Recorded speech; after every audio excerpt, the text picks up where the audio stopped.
Hello et bienvenue dans ce nouvel épisode du podcast Envie de changement. Bienvenue dans cet épisode 75. Aujourd'hui, c'est un épisode avec un invité et c'est même un invité avec qui je suis en présentiel tout simplement. Nous ne sommes pas à distance pour la première fois. Cet invité, c'est Julien. Vous le voyez peut-être si vous êtes sur YouTube ou si vous êtes sur Spotify si ça n'a pas bugué. Salut Julien, comment ça va ? Écoute, salut Clément, merci en tout cas pour l'invitation au podcast. Du coup, je me présente, c'est ça ?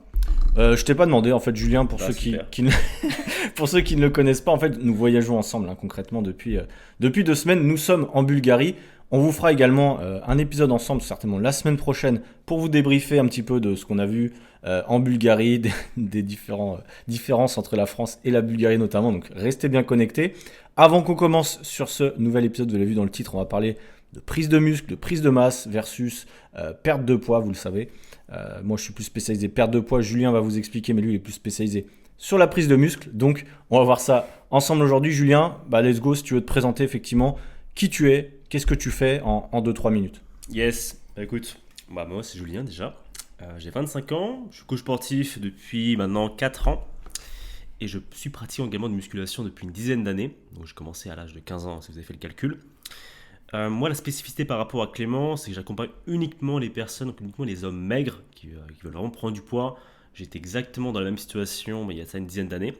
Donc c'était un peu tout naturel pour moi d'accompagner exactement ces personnes-là vers la voie du muscle et surtout vers la voie de la confiance en soi. Parce qu'en soi, prendre du muscle, on s'en fout un petit peu. L'idée, c'est d'être bien dans son corps, d'avoir un physique qui nous plaît, que ce soit de la perte de masse grasse, notamment pour Clément avec ses élèves, ou pour moi, mes élèves, pour de la prise de masse musculaire. L'enjeu est le même, la confiance en soi, être bien dans ses baskets, être en bonne santé et veiller à vivre le plus longtemps possible sur Terre en bonne santé, en pouvant se mouvoir et faire tout ce qu'on a envie de faire. Donc voilà, j'accompagne uniquement ces personnes-là depuis maintenant 3-4 ans et voilà pour ça, pour la partie professionnelle. Après la partie personnelle, depuis maintenant 1 an, je suis, on va dire, digital nomade, c'est que je voyage à travers le monde, j'ai fait quelques continents, pas autant que Clément qui lui a beaucoup plus d'expérience, donc pour moi c'est un petit peu une nouveauté. Et comme l'a dit Clément, d'ici quelques semaines, peut-être d'ici la fin de notre voyage, on fera un petit retour sur la ville de Sofia, puis surtout la Bulgarie en général. Là on n'a pas encore assez de recul pour vous dire, mais en tout cas on kiffe quand même bien notre séjour ici. Voilà pour tout ça, mais écoute, je te laisse du coup enchaîner Clément sur la suite du podcast. Yes. Julien, t'as pas précisé, t'es coach en ligne aussi. Exactement, coach en ligne, exactement. Donc, Sinon, je pourrais pas être digital nomade, donc en ligne depuis le début. Avec le Covid, évidemment, on a été obligé de se digitaliser. Mais avant, j'étais en présentiel pendant quelques mois, il me semble. Et très rapidement, je suis passé en ligne, exactement. ok. Ça roule. Julien, ce qui est rigolo, c'est que donc on a une vision un peu différente. Nos objectifs sont un petit peu différents avec nos élèves. Et même tes objectifs actuels, toi aujourd'hui tu essaies toujours de prendre du muscle, prendre de la masse entre guillemets, donc tu as des réflexes de quelqu'un qui veut prendre du muscle, et moi j'ai des réflexes de quelqu'un qui veut perdre du poids, même si je veux pas forcément en perdre, j'ai toujours ces réflexes-là, et on l'a vu en fait quand on a fait nos courses la première fois, les premiers jours dans lesquels on a vécu ensemble, parce qu'on habite dans le même appartement là pendant quelques semaines, et du coup on a pu effectivement voir nos différences, et voir aussi nos similarités, nos similitudes par rapport à nos habitudes alimentaires. Alors, on va le voir aujourd'hui, vous allez voir qu'il y a beaucoup de choses qui sont similaires. De toute façon, pour être en bonne santé, il faut manger globalement une alimentation complète. Mais pour prendre du muscle ou perdre du gras, il y a certaines différences et on va voir ça ensemble. C'est tout l'objectif du podcast. Et avant même qu'on commence à rentrer dans le vif du sujet, je vous ai classé ça sous différents aspects. On va commencer par l'entraînement. Ensuite, on va parler de la nutrition, du lifestyle. Et avant même de commencer, la première question que vous pouvez peut-être vous poser quand vous commencez à faire du sport, à faire attention à votre alimentation, c'est est-ce que je dois commencer par faire une prise de masse ou est-ce que je dois commencer par faire une sèche ? Quand on est débutant, quand on a moins de 1 an d'expérience, selon toi Julien, qu'est-ce qu'on doit mettre en place avant tout ? Alors déjà, avant de répondre à cette question, j'aimerais bien déjà casser un petit mythe qui est autour des personnes qui veulent à la fois, qui sont maigres, on va dire ectomorphes entre guillemets, qui ont du mal à prendre du poids, VS, un petit peu le combat avec les personnes qui ont de la facilité à prendre du poids. On dit souvent, t'as de la chance d'être comme ça, moi je pourrais manger comme toi et je prends 2 kilos à la fin du week-end. Mais il faut bien comprendre que c'est tout aussi difficile pour quelqu'un qui est maigre de prendre du poids que pour une personne qui est en surpoids d'en perdre. Ça, il faut vraiment bien le comprendre. Et une fois que vous avez compris ça, moi j'ai mis du temps à le comprendre, on se comprend davantage et on comprend qu'on a chacun nos problématiques et que l'un n'est pas plus difficile que l'autre, l'un n'est pas plus cool que l'autre et qu'on a chacun notre combat à gérer. Donc ça c'est dit. Donc ta question c'était par rapport aux débutants. Est-ce que tu conseillerais de faire une sèche ou une prise de masse? Déjà, qu'est-ce qu'une sèche, qu'est-ce qu'une prise de masse? Déjà, est-ce que tu peux nous éclairer un petit peu? Ok. Donc là, déjà pour le contexte, c'est quelqu'un qui débute en musculation, donc qui n'a pas de physique, quoi. Logiquement, qui n'a pas de. C'est ça. Bah, une sèche, c'est plus un terme qu'on utilise on va dire en compétition, des personnes qui cherchent un pourcentage de masse grasse très très faible. Donc autant dire, on ne parle pas de sèche pour le, on va dire, commun des mortels. On dira plutôt perte de masse grasse. Tout dépend à quel degré tu veux aller, mais on simplifie ça parce que sèche, on va dire, ça parle un petit peu à tout le monde, je pense. C'est-à-dire sécher, perdre de la masse grasse, tandis que la prise de masse musculaire ou la prise de masse, qui est souvent, on voit souvent la prise de masse comme une prise de gras importante qui va également avec une prise de masse musculaire. Mais tout dépend comment c'est fait. On peut très vite finalement se retrouver à prendre 10 kilos, ok, mais faire une sèche du coup après et en perdre 8. Donc pas trop d'intérêt. Je crois que je suis un petit parti en couille sur Non, c'est ça.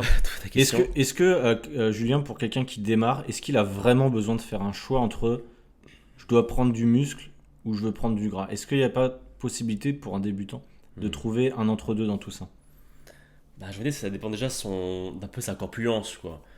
Donc là, c'est juste par rapport, enfin, déjà son apparence physique, comment est-ce qu'on se perçoit dans le miroir, est-ce que tu te perçois comme quelqu'un qui est maigre ou quelqu'un qui a du poids à perdre. Déjà, la réponse sera totalement différente en fonction de ça. Si toi, tu te sens pas bien dans tes baskets parce que tu es un petit peu en surpoids, l'objectif c'est quoi? C'est être bien dans ses baskets. Donc j'ai envie de te dire, peut-être que l'objectif pour toi, ce serait peut-être de perdre un petit peu de masse grasse. Et vu que tu es débutant, tu pourras tout à fait également prendre du muscle ensemble, enfin en même temps. Ouais. Donc, si on va dire, on va répondre dans deux cas. Premier cas, on va dire que tu es un petit peu en surpoids, tu aimerais bien perdre un petit peu le gras que tu as au niveau du bide. Bah, pars sur une légère perte de masse grasse, j'ai envie de dire, je sais pas, 1 ou 2 kilos par mois pour faire très léger. Et puis d'ici quelques mois, tu commenceras déjà peut-être à voir apparaître les abdos si tu as l'entraînement qui est également bien construit. Si par contre tu es dans le cas inverse, que moi je connais parfaitement, où tu as la peau sur les os, autant dire que tu es déjà sec, tu as presque déjà les abdos, parce que quand on est sec, tu as déjà les abdos, hein, normal. Et bah là, je te conseillerais plutôt de partir sur une prise de masse, mais encore une fois, une prise de masse légère, hein, pas prendre plus de 3-4 kilos par mois. Je dis ça parce que c'est faisable quand tu débutes.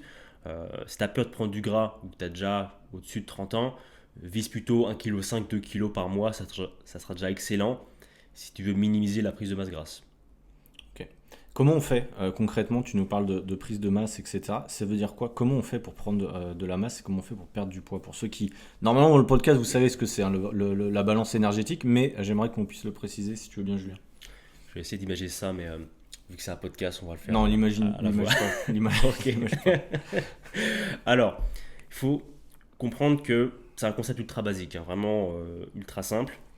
C'est quelqu'un, imaginons que vous faites 70 kilos et que la semaine prochaine, vous pesez régulièrement, vous faites toujours 70 kilos.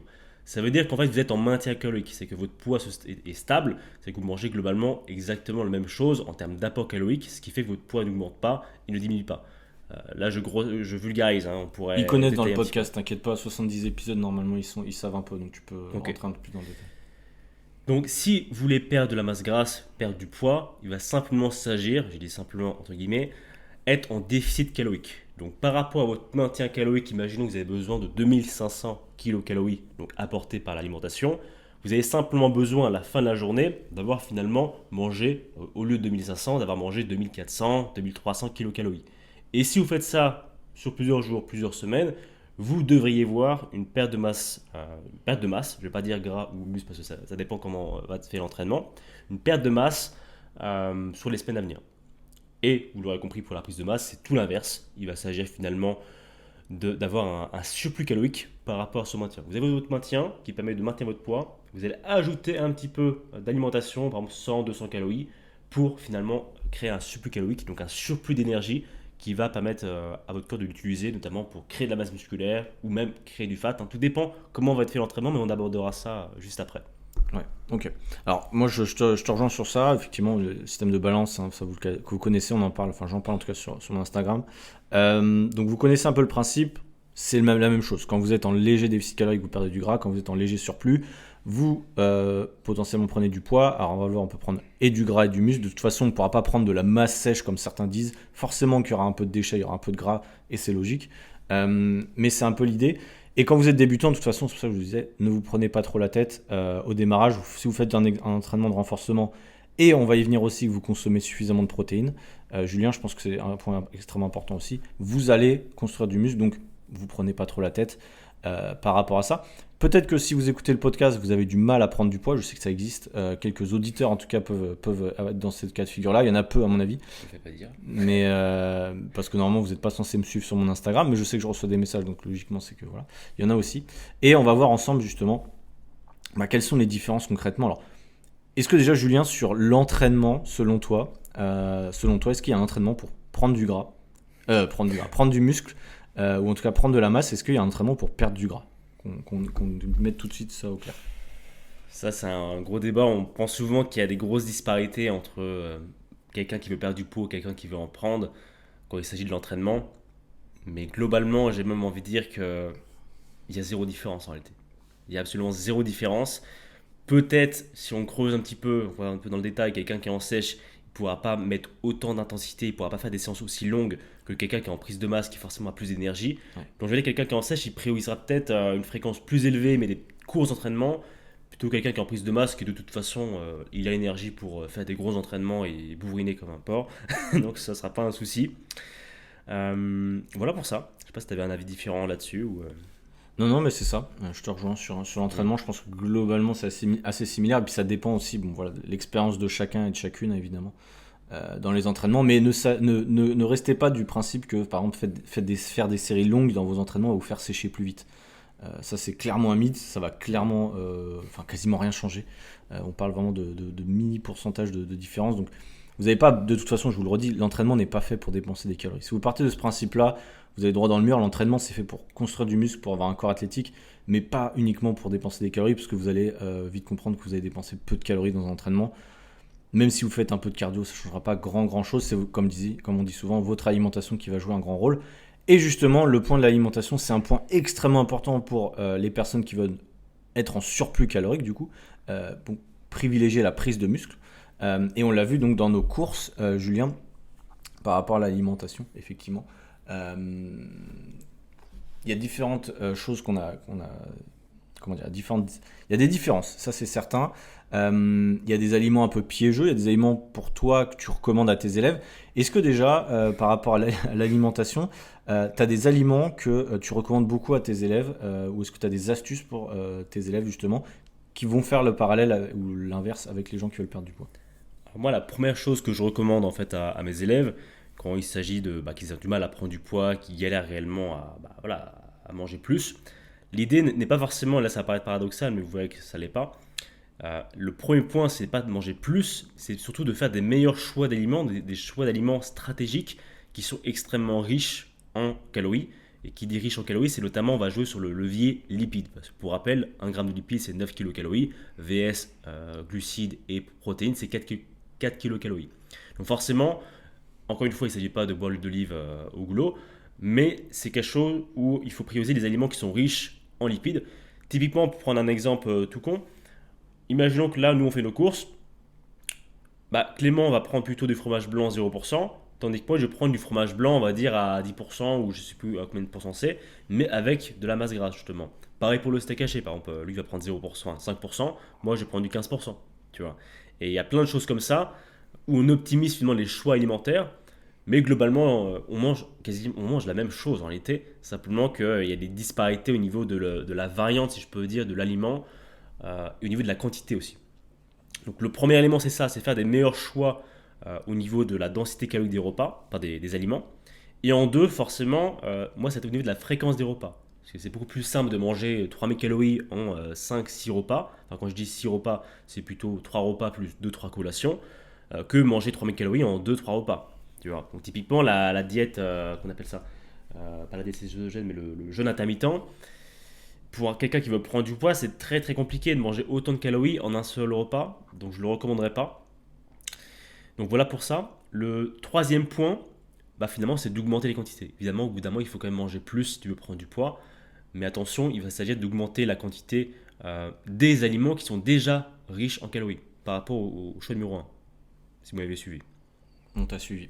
Bah, Donc super. ouais, effectivement, choix des aliments extrêmement important, donc soit en perte de poids ou en prise de muscle. Il y a effectivement donc, des listes de courses que vous pouvez retrouver chez Julien, à mon avis, qui donne dans son programme, ou moi également, ou même sur Internet, vous pouvez retrouver ça. Mais en gros, il y a des aliments, comme il a dit, riches en lipides. Est-ce que tu as des aliments, donc on a parlé un peu de steak haché, yaourt, est-ce que tu as des aliments riches en lipides que tu pourrais conseiller à quelqu'un, justement, qui a du mal à atteindre son objectif de calories? Je dirais le premier, honnêtement, on ne peut pas faire mieux en termes d'apport calorique. Ça va être l'huile d'olive, tout ce qui est huile finalement, parce que ça contient 100% de lipides. Donc pour 10 grammes, une cuillère de 10 grammes, ça fait déjà 90 calories. Je ne sais pas si vous réalisez, mais finalement, on pourrait manger exactement la même chose entre moi et Clément. Moi, je rajoute juste une cuillère, ou même deux, d'huile d'olive, et j'aurai une différence de déjà 200 calories entre mon repas et le sien. Et ça, à répéter sur plusieurs repas sur la semaine, croyez-moi, ça fait la différence. Donc déjà l'huile d'olive, après on va dire tout ce qui est oléagineux, donc ça peut être beurre de cacahuète, ça peut être des amandes, des cacahuètes, un peu tout ce qui est noix. Également, donc là ça va être un petit peu controversé, mais tout ce qui est sucre évidemment, donc notamment le miel, qui va dire sera quand même beaucoup plus qualitatif, ça contient des minéraux, etc., etc. Mais également le sucre. Et là je tiens à mettre un contexte, dans le genre, si vraiment quelqu'un galère à prendre du poids, qu'il a tout essayé, qu'il a une activité physique, qu'il s'entraîne régulièrement, qui mange des légumes, qui a quand même une bonne alimentation et qui malgré tout ça n'arrive pas à prendre du poids, là au bout d'un moment il va falloir quand même cheater un petit peu le truc, cheater un peu la matrice et aller piocher dans des aliments qui ne sont pas hyper santé, même si j'ai envie de dire, voilà, bon j'ai mon propre avis, mais le sucre de canne ça peut être une excellente variante pour apporter beaucoup de glucides notamment, donc beaucoup de calories également sur son fromage blanc, sur son skyr, et dans son café également, moi ce que j'aime beaucoup faire. Encore une fois, si vous nous voyez manger moi et Clément, vous allez vous dire mais il mange exactement pareil. Pourtant, il y a des petits trucs que je fais que Clément ne fait pas, qui moi me permettent d'être en surplus calorique et Clément, je ne sais pas si tu es en déficit actuellement, mais qui pourrait être en déficit en mangeant comme il mange. Ouais. Il y a ça, et puis aussi, tu n'en as pas encore parlé, mais les Ouais. calories liquides, c'est un truc que tu privilégies beaucoup. Est-ce que tu peux nous en parler du coup? Finalement, j'en ai déjà parlé un petit peu parce que l'huile d'olive, c'est quelque chose qui est liquide dans le sens où tu as un plat, tu as ton riz, tes légumes et des œufs par exemple. Le fait d'ajouter 100 grammes, 10 grammes d'huile d'olive, ça va pas changer ta capacité à manger, tu vois. Ça va pas changer ça va pas demander un effort supplémentaire de manger ces 10 grammes de lipides en plus. Donc c'est quand même liquide qui fait que tu arrives à manger plus de calories sur un repas. Mais après, évidemment, tu as tout ce qui est. D'ailleurs, j'y pense, mais Clément, il en prend quasiment pas. Tout ce qui est jus de fruits, qui est extrêmement riche en glucides et donc en calories, que moi je prends, je pense, 300-400 millilitres dans la journée. Entre la boisson pour l'entraînement, d'ailleurs, pareil pour l'entraînement, moi j'ai toujours une boisson sucrée avec des jus de fruits ou du sucre dedans, tandis que Clément il a que de l'eau. Donc tout ce qui est liquide comme ça, il y a également le lait, qui est riche en protéines et puis également en calories. Lait entier plutôt que le lait Ouais. demi-écrémé, potentiellement, ou écrémé. Parce que voilà, c'est plus riche en lipides, donc forcément, encore une fois, c'est plus riche en calories. Et enfin, il y a les shakers, on peut faire des smoothies, donc là, il y a plein de recettes particulières, plein de recettes qu'on peut faire. Si vous avez un mixeur, vous pouvez mettre des bananes, du lait, du beurre de cacahuète, un peu de protéines, un peu de flocons d'avoine en poudre. Et là, ça vous fait une bombe calorique qui peut aller jusqu'à 1000 calories, tout dépend jusqu'où vous forcez le truc, qui peut vous servir pour plusieurs collations au fil de la journée. Et forcément, boire liquide, c'est quand même plus simple que se manger des repas. Parce que je dirais que le gros problème finalement, on dit souvent que les personnes on va dire, ectomorphes ont un métabolisme plus rapide. Honnêtement, je ne saurais pas forcément répondre à cette question, parce que j'en suis pas certain. Je pense surtout qu'en fait, on a un appétit qui est bien moindre que la moyenne. Ouais.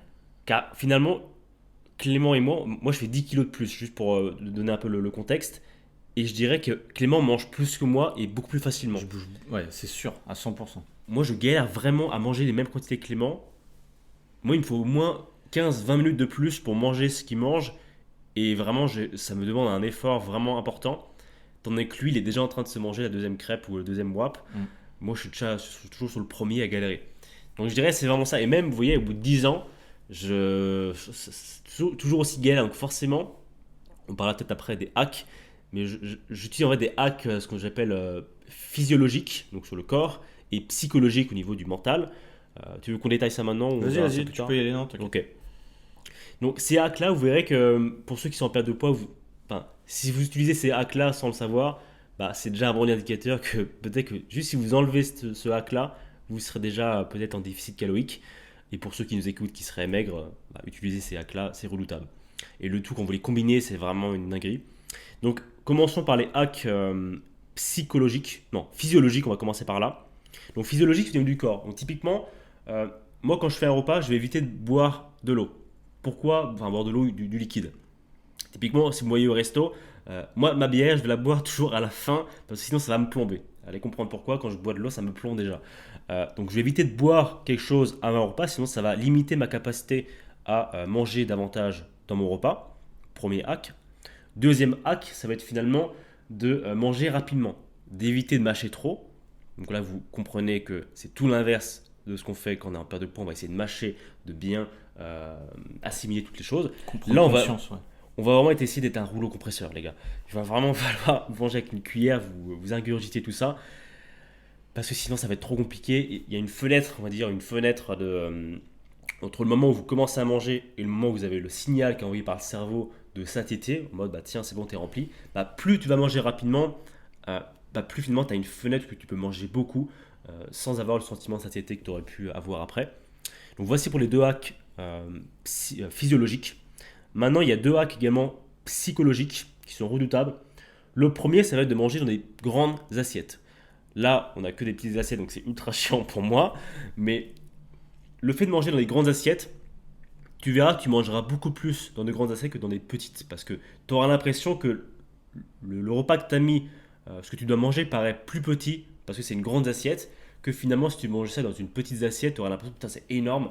Donc vraiment ultra important de jouer là-dessus. Et deuxième hack, le fait de ne pas regarder son repas. Parce que le fait forcément de regarder son repas, ton corps conscientise qu'il est en train de manger, du coup, ok, qu'il doit mettre en place, enfin, commencer peut-être la digestion, envoyer les signaux, etc., qu'on est en train de manger. Alors que si tu es distrait, tu es en train de regarder notamment une série Netflix, quelque chose où tu n'as pas les yeux rivés constamment sur ton repas, là tu pourras manger beaucoup plus parce que tu seras distrait. C'est pas pour rien que les gens aussi en surpoids sont gros parce que ils mangent des chips devant la télé, forcément en fait ça enlève le capteur de satiété. Ils sont distraits et tu peux t'enfiler un paquet de chips sans problème. Donc vous l'avez compris, si tu es en déficit, ça sera tout l'inverse, clairement. Je pense qu'on Ouais. assez simple. Prenez ces conseils et inversez-les, hein, clairement. C'est ça. Mais il y a certainement des choses que vous faites déjà. Et si vous êtes dans l'objectif de perte de poids, bah, en fait, il faut juste en avoir conscience du coup par rapport à ce que vous a donné Julien en termes de hack. Et de se dire, bah, c'est effectivement, moi je regarde peut-être la télé en même temps que je mange, ou alors au niveau de la taille des assiettes, il y a peut-être des choses, j'en parle pas souvent, mais c'est hyper intéressant, que vous pouvez mettre en place, des tout petits trucs, mais qui mis bout à bout peuvent vous aider effectivement soit à moins manger, soit à plus manger, parce qu'il faut comprendre un truc. On a parlé de métabolisme tout à l'heure, c'est qu'en réalité c'est la gestion de la faim qui est extrêmement importante. Que vous vouliez perdre du poids ou prendre du poids, c'est comment je gère la faim avec mes aliments, comment je gère ma satiété. Par exemple, voilà, on parlait des aliments faciles à ingurgiter qui sont hauts en densité calorique, ou à l'inverse, par exemple, je sais pas, tu prends des pommes de terre ou du skyr, fromage blanc 0%, qui vont justement prendre plus de place dans votre estomac et être moins importants en termes de calories. Donc c'est vraiment trouver l'équilibre dans tout ça. Mais de toute façon, les familles de produits sont globalement les mêmes. Est-ce que tu avais, Julien, des choses à rajouter par rapport à tes fameux hacks? Globalement, on est bon sur les hacks. Déjà, si vous utilisez ça, c'est redoutable. Et le tout, c'est pas d'appliquer seulement un ou deux. Oh, c'est cool ce qu'il a dit, Julien. Non, non, c'est vous appliquez les quatre en même temps à chaque fois. Et vous verrez, c'est là que vous voyez la différence, réellement. En plus de finalement la méthodologie, enfin la trilogie, j'ai envie d'appeler ça comme ça. En premier lieu, les choix des aliments. En deux, la fréquence des repas. Et en trois, augmenter la quantité des mêmes aliments qui sont déjà denses caloriquement. Si vous faites tout ça, plus les hacks, déjà, c'est bon. Hein, vous pouvez prendre du poids assez facilement, comme le font tous mes élèves avec ces hacks-là. Et si vous êtes en perte de poids, vous faites l'inverse.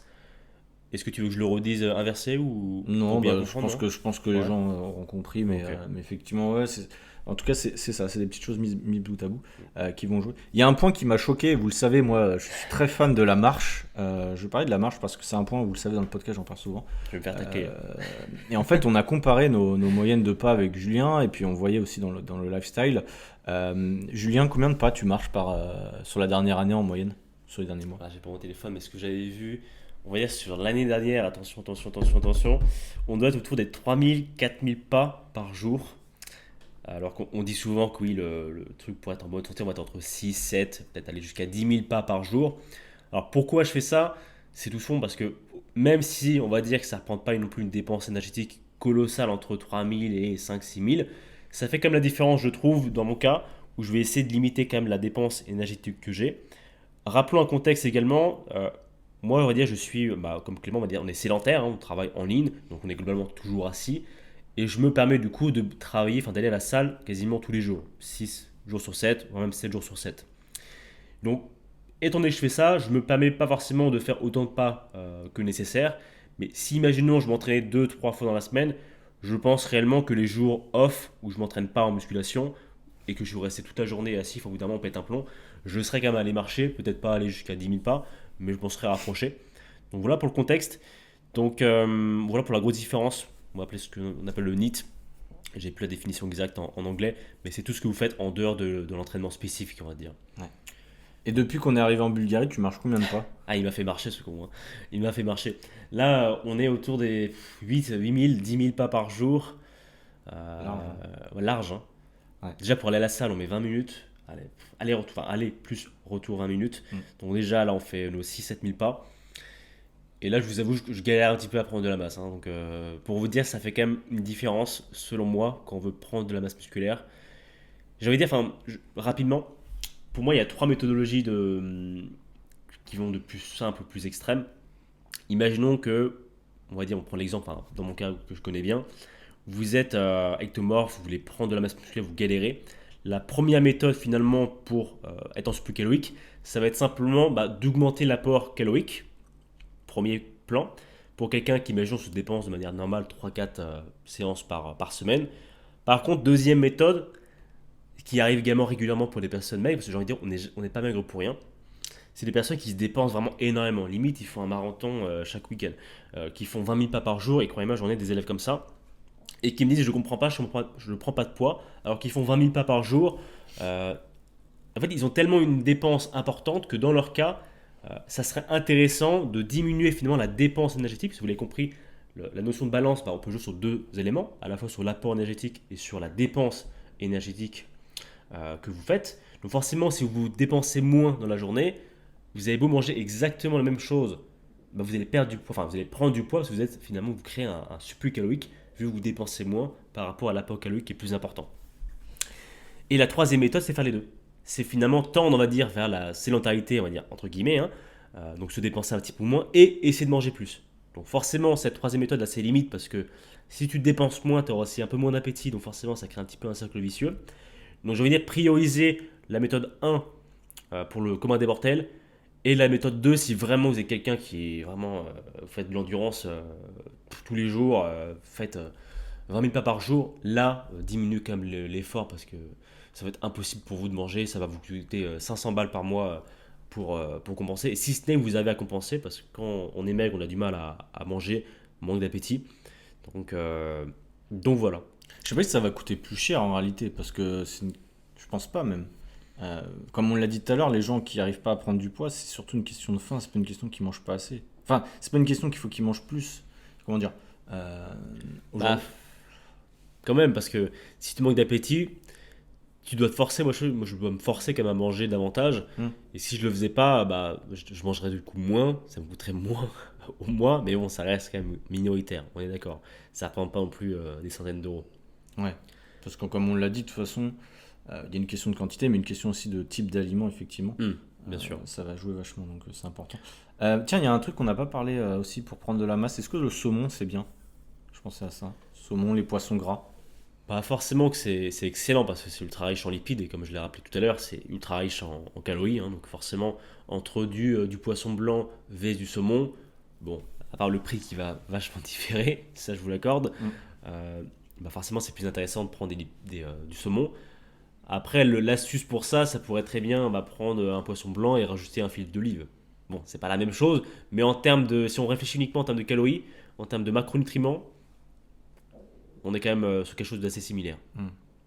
Ouais, après ça c'est vrai qu'il y a un truc dont on n'a pas parlé aussi. Moi je parlais souvent en perte de poids des sauces, des épices, etc. Mhm. Très facile aussi de doubler vos calories, je pense. Vous connaissez peut-être la sauce pesto, c'est potentiellement la sauce la plus calorique du game. Il y a aussi un jeu avec ça, c'est-à-dire que si vous êtes en perte de poids, vous pouvez prendre du poisson blanc ou du saumon, en réalité on s'en fiche. Vous pouvez même, à mon avis, certainement manger les deux, ce sera mieux pour votre santé. Mais l'idée, ça va être aussi de jouer, je pense, sur les épices si vous êtes en perte de poids, et si vous voulez prendre de la masse, un peu plus sur des sauces un peu plus caloriques. C'est toujours ça finalement qui va être important, c'est-à-dire que si vous voulez perdre du poids, ne faites pas l'erreur de tout arrêter, d'arrêter tout ce qui est un petit peu calorique ou d'arrêter l'huile d'olive, hein. L'huile d'olive en perte de poids, je considère qu'il faut en prendre pour votre santé de toute façon. D'ailleurs, pour rappel, 1 gramme de lipides par kilo de poids de corps, c'est pas incohérent, il faudrait essayer de tendre à ça.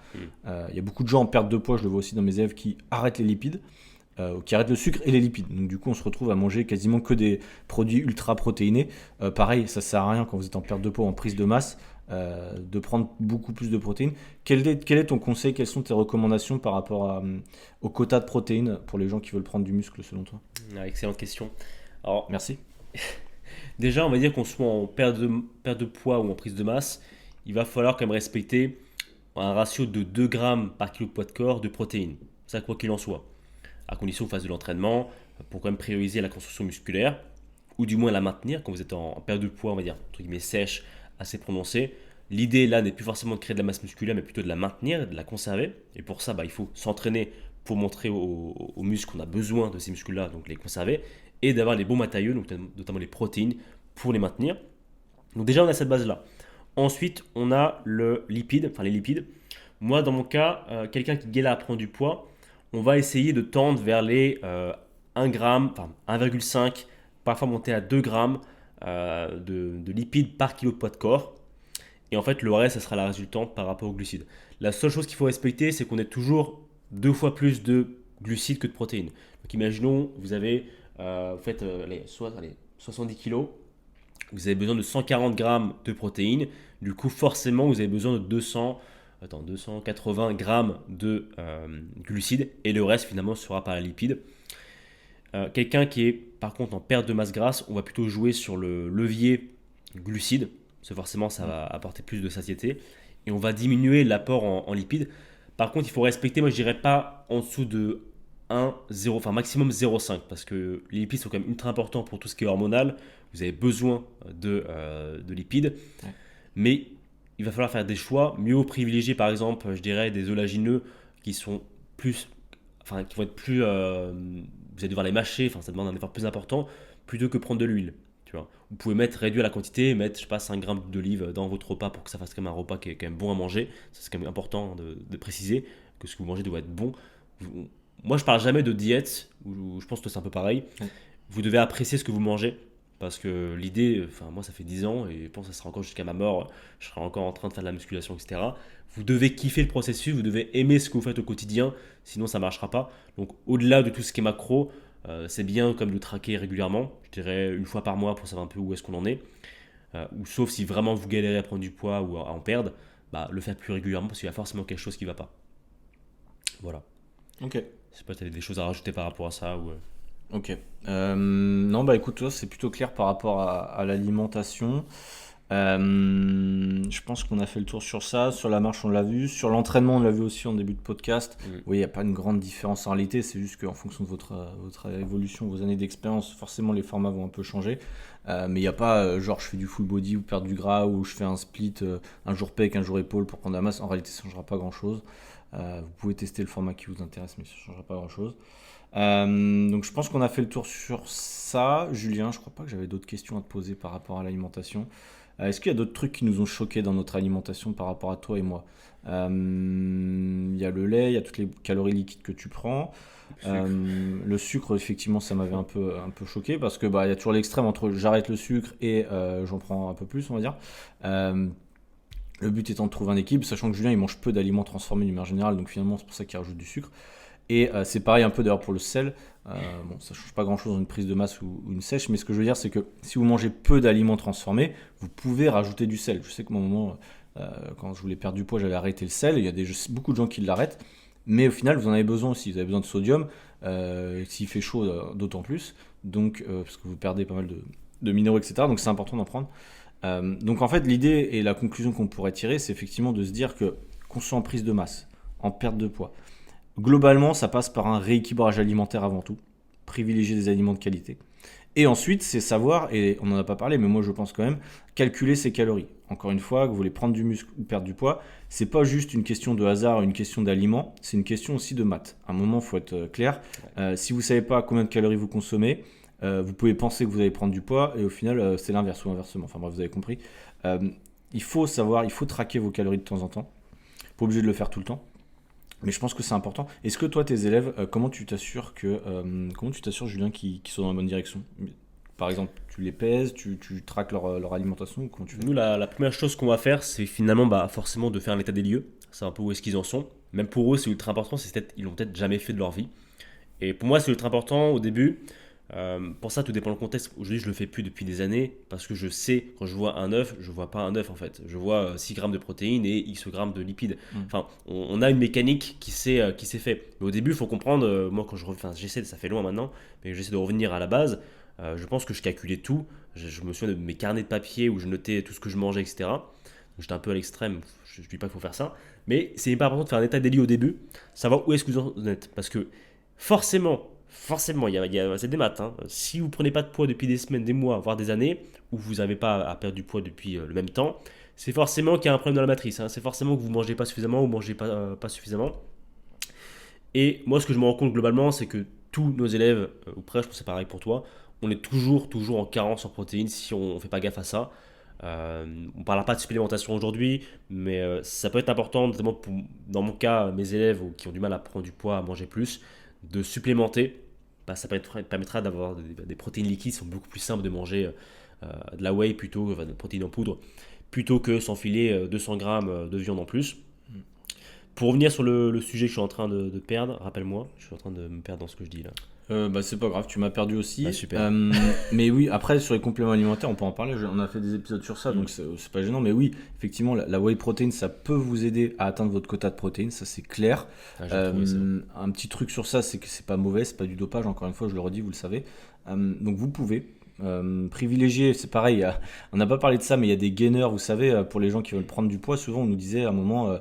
Il y a des espèces de gainers pour prendre de la masse, etc.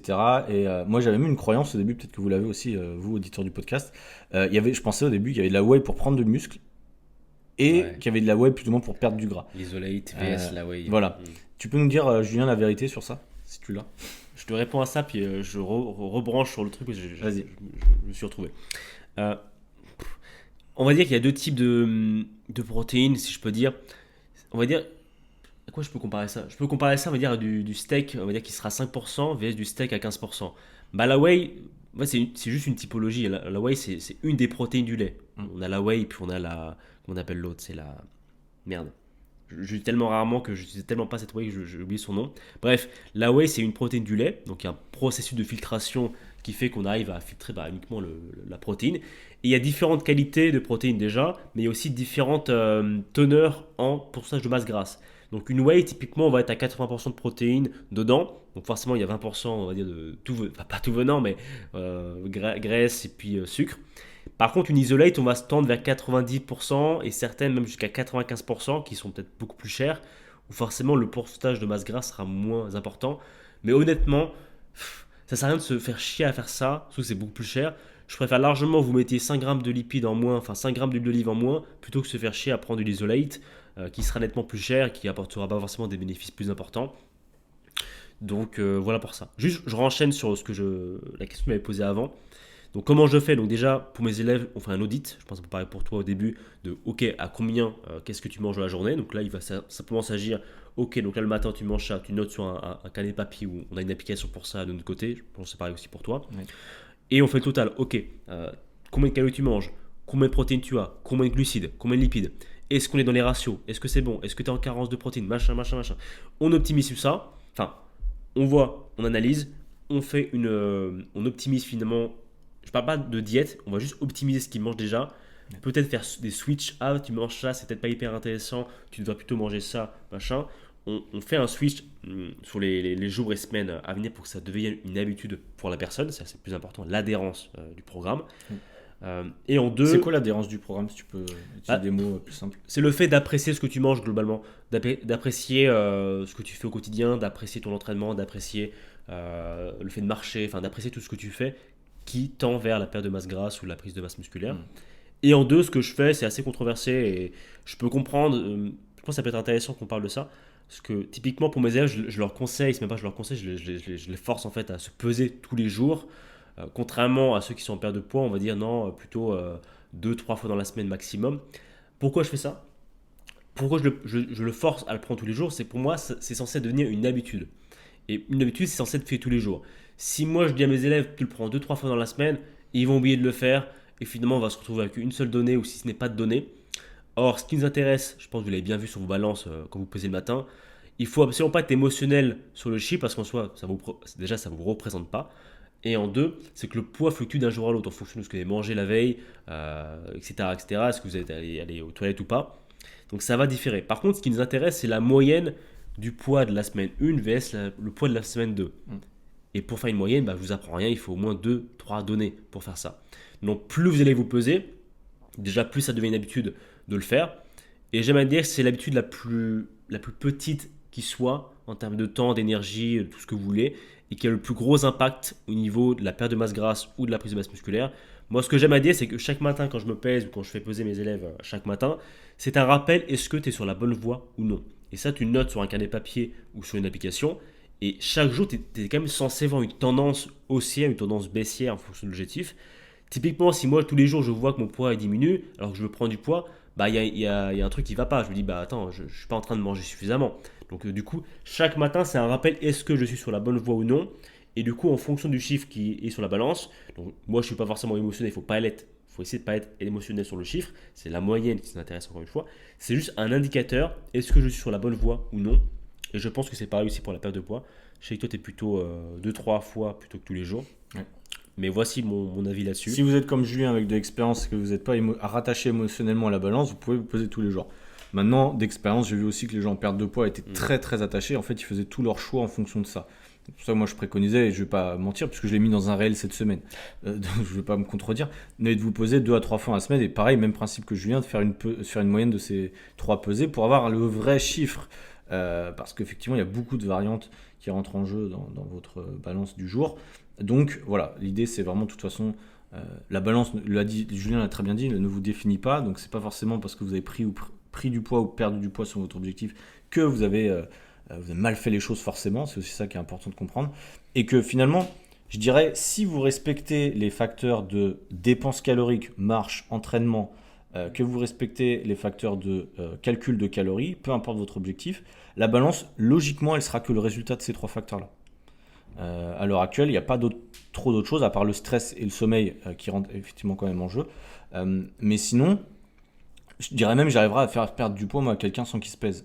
Si globalement, alors après c'est toujours un peu plus compliqué parce qu'on aime bien quand même voir, mais je connais des élèves moi qui arrêtent de se peser parce que ça leur fait du bien de se détacher de ça, et c'est ok aussi en fait.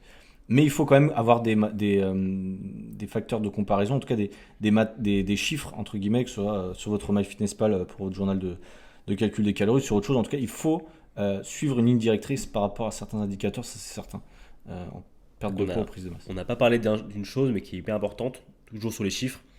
C'est que se peser, c'est bien, mais c'est un indicateur parmi tant d'autres.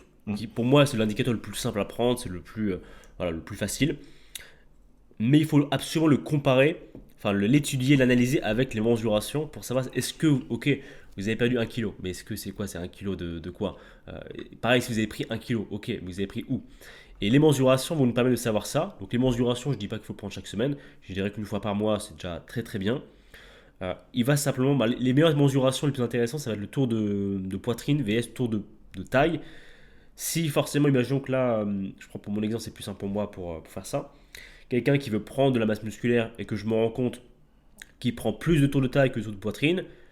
Alors pour rappel, pourquoi ces calculs-là, c'est que tour de taille, on a des petits muscles, genre les abdominaux, les lombaires, enfin les recteurs du rachis, les lombaires, obliques, etc. C'est pas des muscles qui ont un potentiel d'hypertrophie, donc de croissance musculaire ultra important. Ce qui fait que forcément, si vous prenez plusieurs centimètres à ce niveau-là, on peut quand même assez aisément dire que c'est de la masse grasse, contrairement au tour de poitrine où, pour les hommes, si vous prenez le taux de poitrine, c'est forcément que vous avez des gros muscles, en fait, enfin, le grand dorsal, le trapèze, les pectoraux, etc. C'est que vous avez quand même pris de la masse musculaire. Donc le ratio de ça fait que, ok, si de mois en mois on voit qu'il y a une tendance, vous êtes en train de prendre plus de taux de taille que de taux de poitrine, bah là c'est que la prise de masse est un peu dégueulasse. Quoi. C'est que, et ou que l'entraînement n'est pas bien fait. Vous mettez pas assez d'intensité. Mais ça c'est encore un sujet pour un autre podcast. Ouais. Bon, après, si vous êtes débutant, vous prenez pas trop la tête sur l'entraînement. Apprenez déjà à bien effectuer les mouvements sans vous blesser, ce sera déjà une bonne chose, je pense, avant d'aller plus loin. Ok, bon bah écoute, ça roule, Julien. Je pense qu'on a fait déjà un bon tour par rapport à ça. Définissez vos objectifs, rééquilibrez votre alimentation, c'est la base. Soyez en bonne santé avant tout. Puis voilà, il y a des phases, effectivement, on va me dire quand est-ce qu'il faut faire une prise de masse, quand est-ce qu'il faut faire une sèche. Bref, il l'a dit en introduction, ça dépend aussi de là où vous en êtes, comment vous vous sentez, évidemment. Si vous vous sentez un peu lourd, etc., vous pouvez essayer de créer un déficit calorique et de perdre un peu de gras. Ou à l'inverse, si vous dites je suis ok, mais je veux continuer à prendre du muscle, bah à ce moment-là, mettez-vous en léger surplus calorique. Calculez vos calories, évidemment, je pense que c'est la base. Et puis pesez-vous et voyez les différents indicateurs de progression pour savoir où vous en êtes, c'est ultra important. Bah écoute, merci beaucoup Julien d'avoir participé au podcast. Bon, t'étais pas très loin, t'étais dans la chambre d'à côté de moi, donc ça va. On se retrouvera de toute façon sans doute la semaine prochaine ou la semaine d'après pour un épisode sur la Bulgarie. Est-ce que tu veux rajouter quelque chose avant qu'on se quitte? Non, bah écoute, simplement merci pour l'invitation en tout cas Clément, mais c'est vrai qu'on habite ensemble donc c'était un juste retour des choses, je veux dire. Mais non, super épisode, j'espère que ça pourra apporter beaucoup d'astuces, que vous soyez en perte de masse grasse ou en prise de masse. Et puis voilà, on se retrouve très vite pour d'autres aventures, que sais-je, dans quel pays ou continent. Ouais. Voilà. Julien, où est-ce qu'on pourrait te retrouver sur les réseaux pour ceux qui voudraient aller plus loin? Alors moi principalement ça va être Instagram, donc ça va être Julien Omega Coaching, vous pouvez me retrouver là-dessus. Également il y a une chaîne YouTube, vous pouvez me retrouver également, même nom, Julien Omega Coaching. Ok, voilà, moi je mettrai les liens de toute façon, je mettrai les liens en description du podcast. Merci évidemment à toutes et à tous, j'espère que cet épisode vous a plu. N'hésitez pas d'ailleurs, si vous avez des suggestions d'épisodes, je suis ouvert. Si vous avez des suggestions aussi d'invités, si vous voulez d'autres invités encore plus qualitatifs que Julien, eh bien n'hésitez pas. En tout cas, si vous avez des noms, j'essaierai de les faire intervenir. Merci pour ça. Et n'oubliez pas, extrêmement important, si le podcast vous plaît, vous mettez 5 étoiles sur Spotify, sur Apple Podcast. Vous pouvez même laisser un commentaire maintenant sur Apple Podcast. Donc n'hésitez pas à le faire, ça aide beaucoup au référencement. C'est la seule chose que je peux vous demander par rapport à ça. Et puis voilà, l'aventure continue sur le podcast. Hâte d'échanger avec toi Julien pour le prochain épisode. Carrément. N'hésitez pas également, on est à la rentrée, l'épisode sort à la rentrée. Si jamais vous avez besoin d'un accompagnement sur votre perte de poids, n'hésitez pas à m'envoyer un message. J'aurai certainement encore de la place de dispo. Donc envoyez-moi un message et on verra ensemble comment procéder. Pareil, si vous avez envie de prendre de la masse, n'hésitez pas à contacter Julien. Je pense qu'il sera ravi de vous aider dans votre objectif, en tout cas en discutant avec vous. C'est la fin de cet épisode. Bonne journée à tous et à très vite. Ciao Julien et à plus à tous. Salut.